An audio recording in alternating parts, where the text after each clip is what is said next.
Thank you, Igor. You can see I didn't exaggerate when I introduced him. Well, I'm not exaggerating now because our next speaker is very distinguished and comes from further away than Slovenia. And he is going to, the title of his paper is Communist Soviet Terror in Lithuania, 1944 to 1953. Now,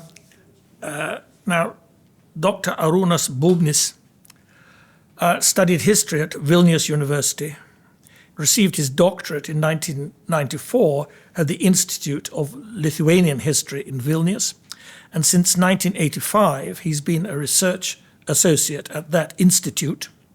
And since 2009 he served as the director of department at the Genocide and Resistance Research Center of Lithuania in Vilnius. And his research focus has been German occupation in Lithuania, 1941 to 44.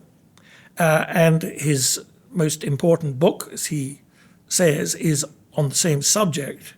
But he's also written many distinguished articles which have been published abroad on the subject of the Second World War in Lithuanian historical memory, changes in Holocaust historiography and education programs in independent Lithuania, 1990 to 2005, and also the discovery, in inverted commas, of the Molotov-Ribbentrop Pact and its interpretation in the Lithuanian press and history textbooks, to which I would only add that I'm particularly pleased, and indeed I was particularly and irritatingly determined to have someone, an expert from Lithuania, and we've actually got two, because when Mate Čurić and I went to the PEMC meeting in Vilnius 2 years ago, I was astonished by the power and quality and authenticity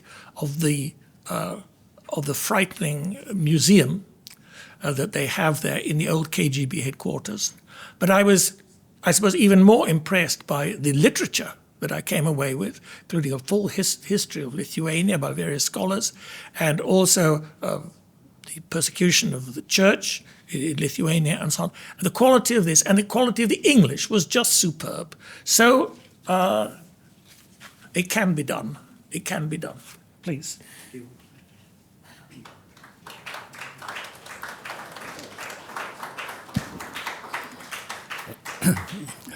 Ladies and gentlemen, thank you for inviting me to the conference in Zagreb. My presentation is about Soviet terror in Lithuania. You can see pictures about post-war deportation from Lithuania to Gulag, to Siberia, to Kazakhstan, and Far East and other places. After the occupation of the Baltic states in 1940, Lithuanians, together with the other people, Western Ukrainians, Latvians, Estonians, Poles, who fell under domination of the Soviet Union in the aftermath of the Molotov-Ribbentrop Pact, became the victims of Sovietization, Soviet annihilation, terror, or even genocide. Functioning of national and military organization was banned, the military authorities were replaced, and a massive terror was launched. It continued on even larger scale after 1944, when Lithuania was reoccupied by the Soviet Union. With the second Soviet occupation in 1944, Lithuania was forcefully incorporated in Soviet Union by initially employing the Red Army and later by using repressive military units of the NKVD. The criminal totalitarian nature of the communist state led to terror and repressions that followed the Soviet regime in Lithuania. The overall policy of the USSR in regard to Lithuania was criminal and executed by force in everything. Its aims and objectives its contents and character, and its ways and means of implementation. War crime, crimes against humanity, and crimes of genocide were perpetrated. All these crimes met with the approval of the authorities, was justified, and were carried out by the highest bodies of Soviet authorities and their subordinate institutions. Deportation. One of the most important crimes of the Soviet regime was deportations, forced and mass displacement of Lithuanian people from their permanent places of living to the farthest northern and eastern regions of the USSR. A distinctive feature of deportations as a type of repression, they administrative, non-legal manner on the fact that they were directed not towards the particular person, but towards the group of people defined by some prejudiced criteria. The decision on exile were made by the leaders of the Soviet Union Communist Party on the initiative of NKVD and KGB institution. The purpose of the deportation was to remove the most active and rational opposition groups of the population and entire social layers, deprive them of their property, and says it intimated the Lithuanian nation and suppress any resistance to the occupation regime. All deportations of Lithuanian population were cruel, executed promptly and insidiously. When Soviet regime returned to Lithuania in 1944, planning for new deportation was started immediately. Again, list of anti-Soviet and counter-revolutionary elements were compiled and personal files of their family members were started. Contrary to the mass deportation of 1941, the deportations in the post-war years, 1945, 1947, were not executed simultaneously in the entire country, but were conducted by districts. Deportations of the post-war period initially were executed by the order of Beria and Kruglov, People's Commissar of NKVD of the USSR, and from 1947 by the orders and directives of MGB Minister Abakumov. This time the families were not separated. All members of family were settled in the same place. According to the order of February 21, 1948, the largest deportation in the history of Lithuania was conducted,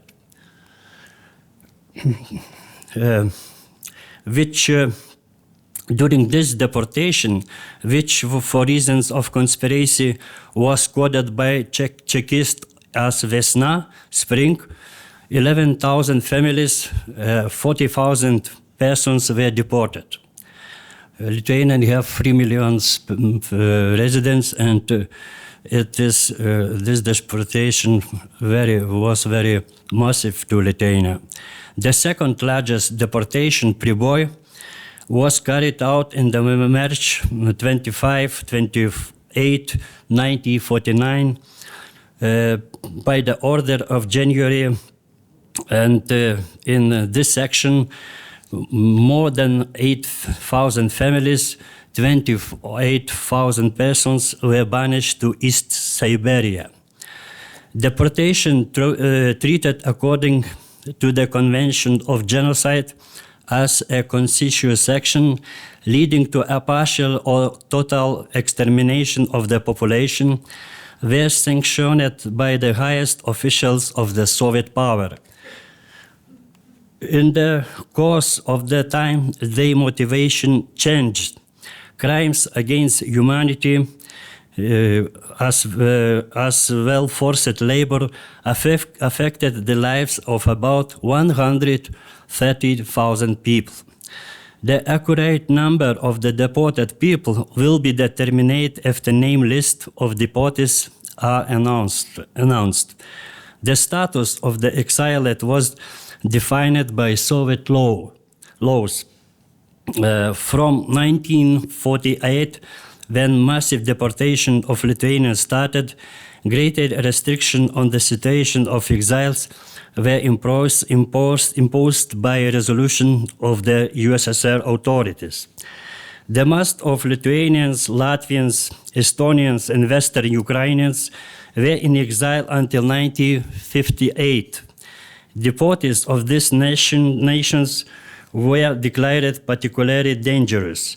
After the mass release of many deportees in 1958, the last ones were released just in December 1963, but they had no right to return back to their homeland.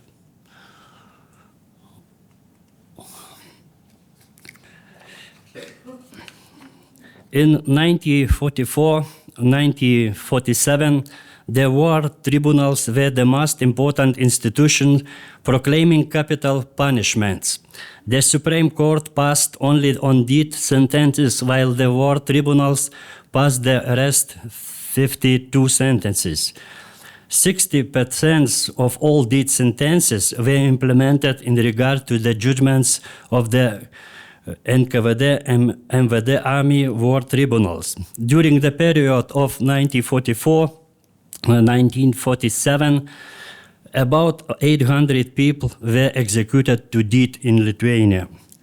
At present, two large burial grounds of the victims of the communists are known in Lithuania: Tuskulėnai in Vilnius, where 767 prisoners who had been shot to death are buried. 50% of these were political prisoners, and Matsikai in the Šilutė districts, where about 560 prisoners were buried. 7 of these were children.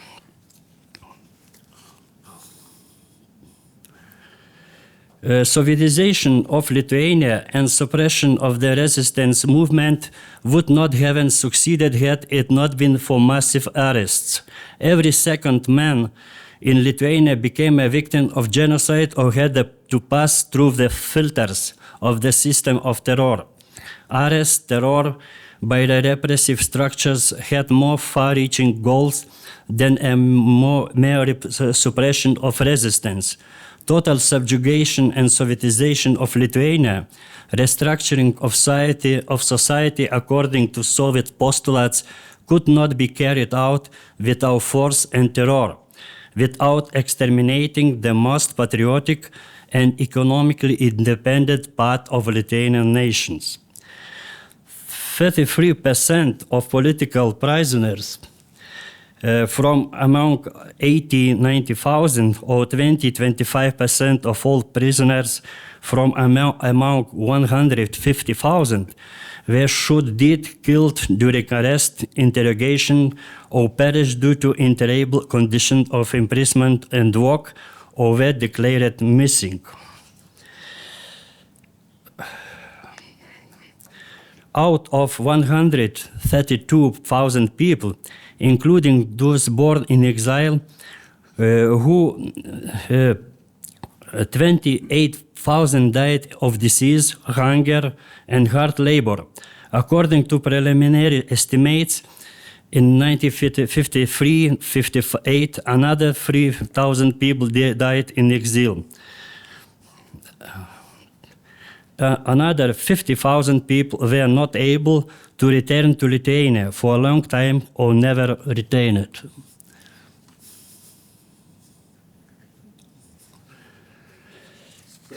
After the re-establishment of the Soviet Lithuania in 1944, the killings of the civilians, of the members of the resistance movement and their supporters became one of the main methods of terrorist actions.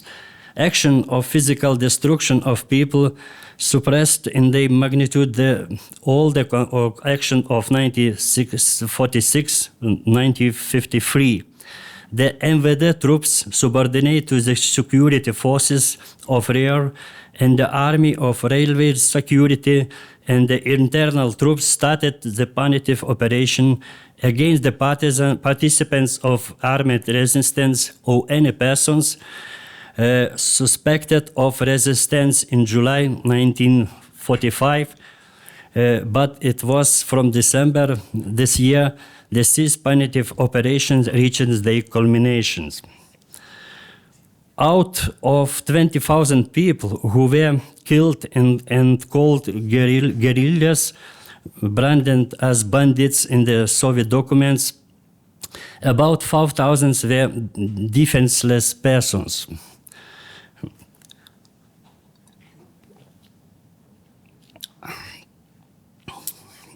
The only conclusion that can be made from the documents is that 1944-1953, the military punitive operations carried out by the NKVD and MGB, irrespective of who took part in operations, divisions, platoons, units, or military groups of Cheka, was the main form of physical destruction of Lithuanians.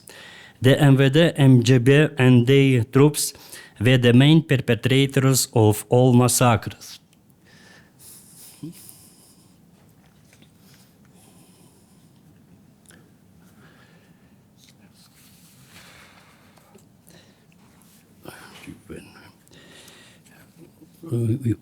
I can show more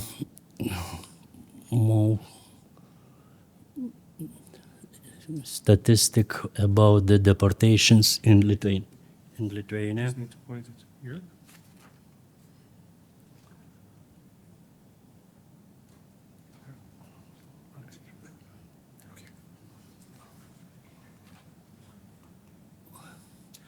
Statistic in Baltic countries, and deportation of the 1949, Lithuania 28,000, Latvia 42,000, and Estonia 20,000. In conclusion, an estimate of the damage caused to Lithuania should be made. Each section of society in Lithuania, the state itself, and each of its citizens sustained heavy losses. It should be pointed out that as many as 456,000 people, every third adult Lithuanians, became a victim of Soviet terror and suffered one or another form of violence. Out of this number,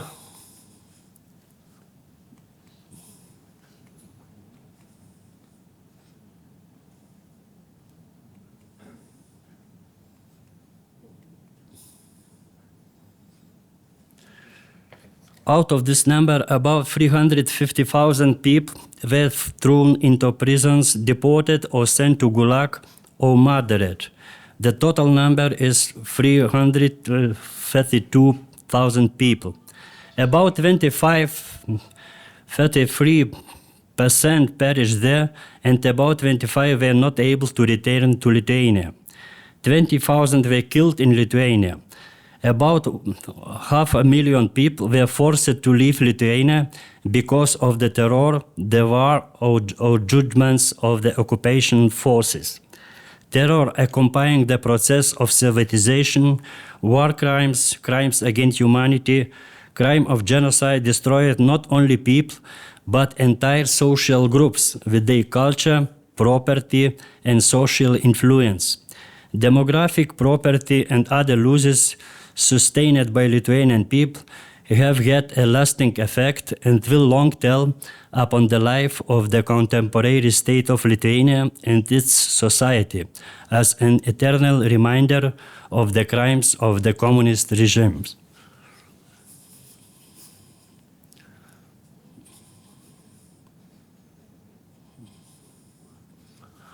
Thank you for your attention.